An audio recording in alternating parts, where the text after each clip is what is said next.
Hello everyone, it's Pat here at Beads and Plenty More, and today I'm going to talk about making this bracelet.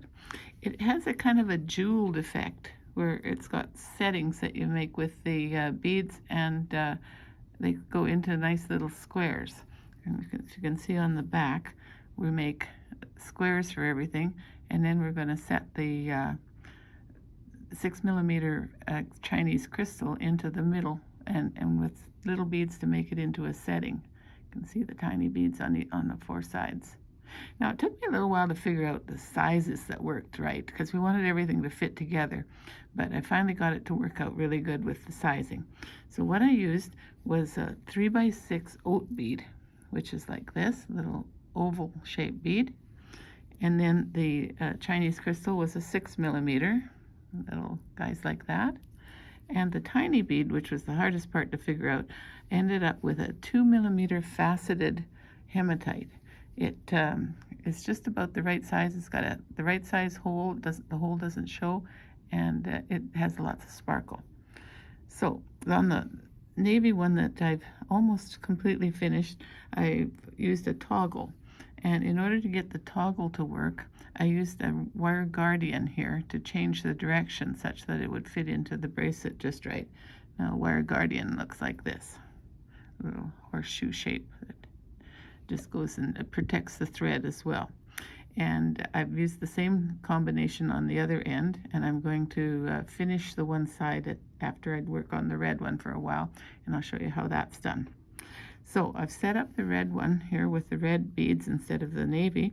I wanted to be able to put a magnet on here because I really like magnets on my bracelets. They do up so easy with a magnet. So I set up the little 2mm beads, 2 and 2, and then passed both ways through the third one here so that I've got it ready to go. Now, I didn't attach the magnet just yet because magnets will grab onto everything as you're working. So I'm going to finish the other end, and then I will go ahead and put the magnet on that side. So I have 2 threads going, and I've threaded them onto big eye needles. And the big eye needle is very easy to thread, and I found that quite nice to work with because I tended to unthread and rethread this quite a bit. This is what the big eye needle looks like. It splits in the middle, so it's super easy to thread. So let's get started. We're going to pick up with one side of my 2 threads. I'm going to pick up 2 of these oat beads, drop them all the way down. It takes about 2 meters of 6-pound fire line in order to make this whole bracelet, but it's very difficult to work with a long thread because it tangles so easily, so I do recommend probably joining it in the middle. Now my other side, I just pick up 1 of these oat beads, drop that down, and here's how you make the square. You've got your 2 on one side and 1 on the other. So on the one that I have only 1 bead on, I'm going to go back the opposite direction on that one. Draw that thread up, and here's my 2 threads reversing, so I've got to get them sorted out again so that they don't tangle. These mats are handy because you can stab your needle into the mat and it holds it good. Okay, so there's the first step. Now we're going to pick up 1 of these little hematite beads, my colored bead for the middle. I'll drop that all the way down and set it over into the middle of the square. Now this thread is now going on that side, so we'll stab the needle over there. And now the second thread, we'll pick up 1 more bead, just 1 this time, and I'm going to go the opposite direction in this middle bead here. Oh, come on.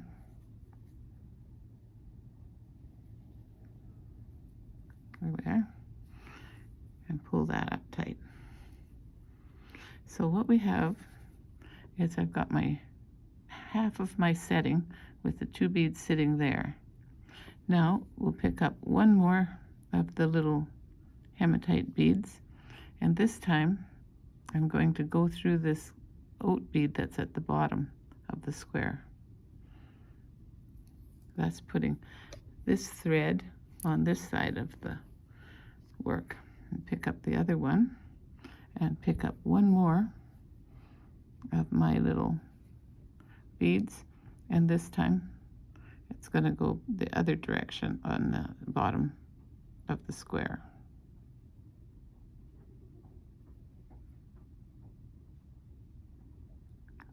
Oh. There, it goes through like that. So we'll pull this one up tight. And so then I have my 4 beads sitting on each side of the red bead, setting it in like a jewel. And so then to go back to position 1, I have to go through the side bead with this thread. I'll stab that one, and then I'm going to go through the side bead over here to set the other thread up in position 1.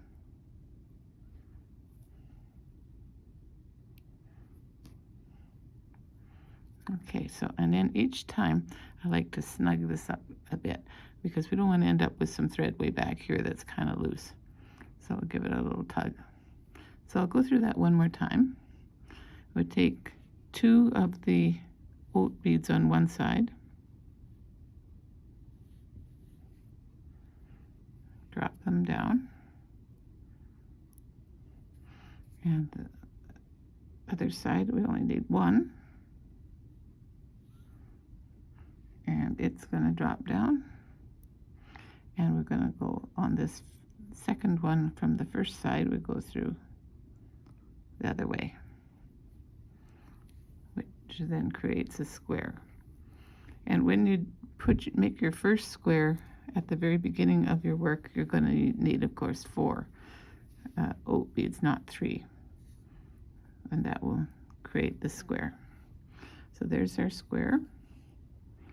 Now this one side, we'll do 1 little bead, 1 6mm color, and we'll drop that into the middle. So now that thread goes over to that side. And we'll take this thread, take just 1 little one, and come back through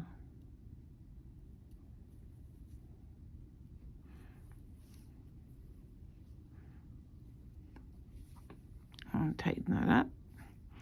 Now we need to add the 1 more bead to finish making the setting. Go through the bottom, which means now that this thread is now over on this side.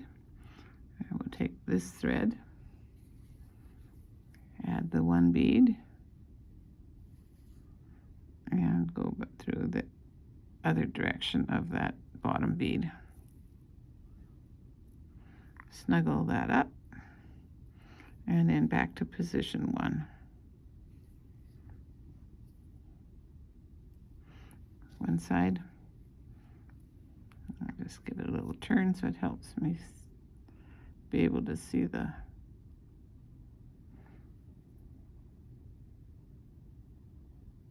there we are. So back to starting again. And once again, before we do the next one, grab both and give it a nice little tug. Okay, so I'm going to go back to the other work here, and I'll take one of these needles. Since they're so easy to thread, I don't have to start with a new needle. And this is my original with the toggle.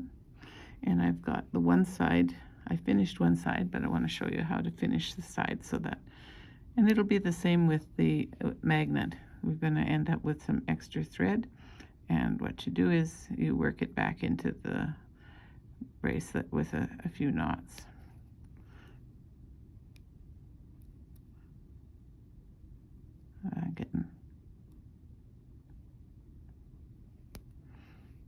There we are. So we'll get that threaded. Now, I got a little bit of loose thread here, so we will make sure everything's nice and tight before I finish it.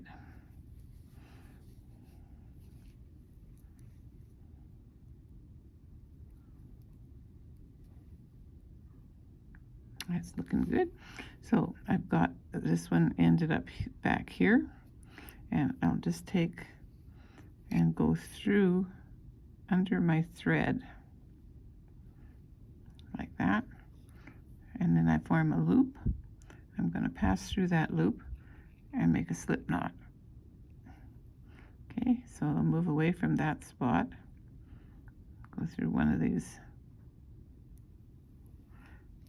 side beads. I'm going to repeat that. Go under the thread,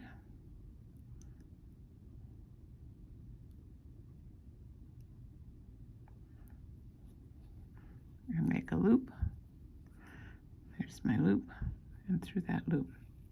I usually like to do about 3 of these when I finish off thread, because one, no, I won't go through 2. I just want to go through 1, otherwise I'll have a piece of thread showing in between there. And we'll go underneath the thread, and my loop, and finish that off.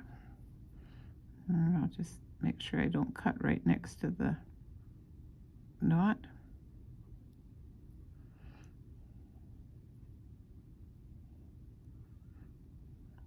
There we are. Okay, now I'm going to cut the thread off at this point. And when I cut thread, I like to take the scissors and go sideways with the scissors and pull really tight and then cut. That way you're not cutting. If you take scissors and cut in this way, you risk cutting the thread that makes the bracelet. So that's that one completely finished, and the red one is on its way. And I'm going to put a magnet on the end here with this little V shape that I've made. Okay, I hope you enjoy making a bracelet like this. Thanks for watching. Bye for now.